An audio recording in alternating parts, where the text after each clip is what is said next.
Here today with Sir Arthur Eddington, and we're just here to discuss his latest experiment. So, Sir Arthur, can you tell us a little bit about yourself and a little bit about your experiment? Yeah, of course. Well, since you are asking what my name and project are, I suppose it's probably good if I introduce myself first. My name is Sir Arthur Eddington. The Sir in my name actually comes from when I was knighted in 1930. My task or project, as you just said, was to test whether light is deflected by gravitational fields by measuring the position of stars around the edge of the solar eclipse on May the 29th, 1919. The premise, as you might call it, for the experiment was that because the sun is so massive and therefore has such a strong gravitational field, the light from stars around the edge of the sun would bend and therefore give the appearance of different positions than their normal positions in the night sky. What exactly were you trying to find in this project or, I guess, experiment?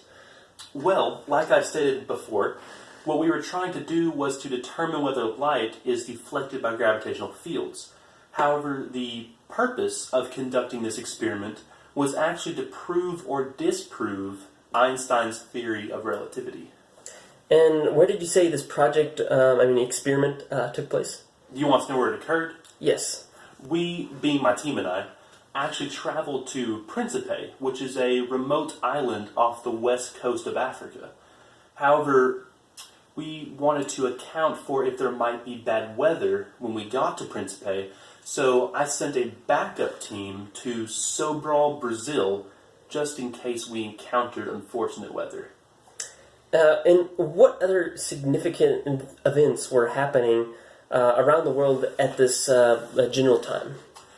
Well, there were actually quite a few of these.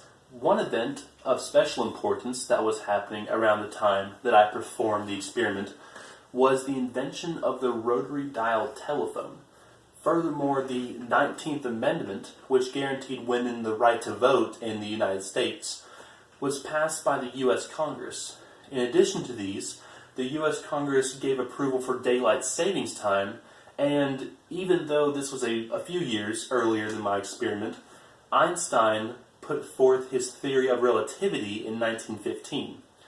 This theory is actually what I was testing in my experiment, as I had mentioned before. Who else did you say was involved in this project? Well, Sir Frank W. Dyson actually suggested the expedition in the first place. However, two teams set out to complete the experiment.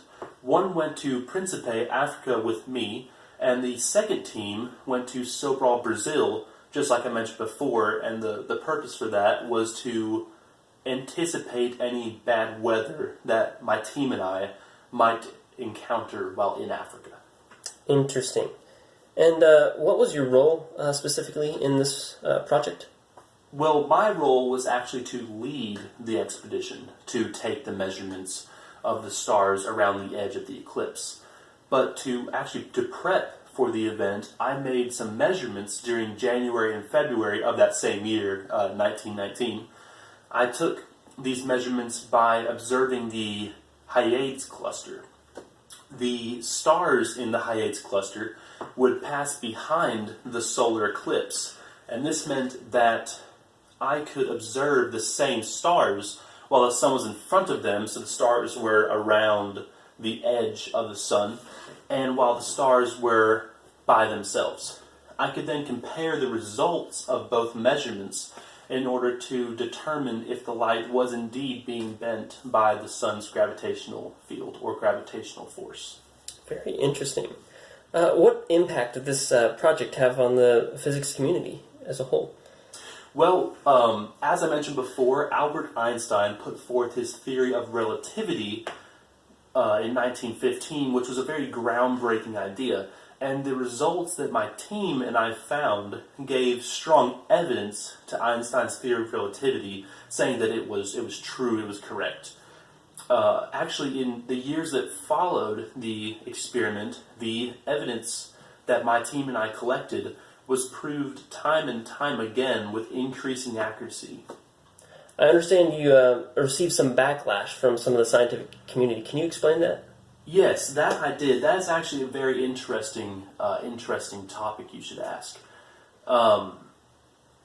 So I did receive opposition to the results that I presented, and mainly for two reasons. The first reason was because some people claimed that the photographs that I took of the eclipse were not of high enough quality to come to a definitive result. This being because of the level of technology that was available at the time. But there were other people who put forth that I skewed my results in order to make the data better fit Einstein's theory. They thought that I manipulated and changed this data because I wanted it to fit Einstein's theory. They said that because I discarded results from damaged telescopes, that I was trying to sway the data a certain way. However, like I mentioned above, the results that my team and I came to after the experiment was finished were verified time and time again in later years. Well, Sir Arthur, thank you so much for coming out and being with us. We certainly did enjoy you, and we look forward to our next interview. Thank you. Well, thank you so much. I really enjoyed being here.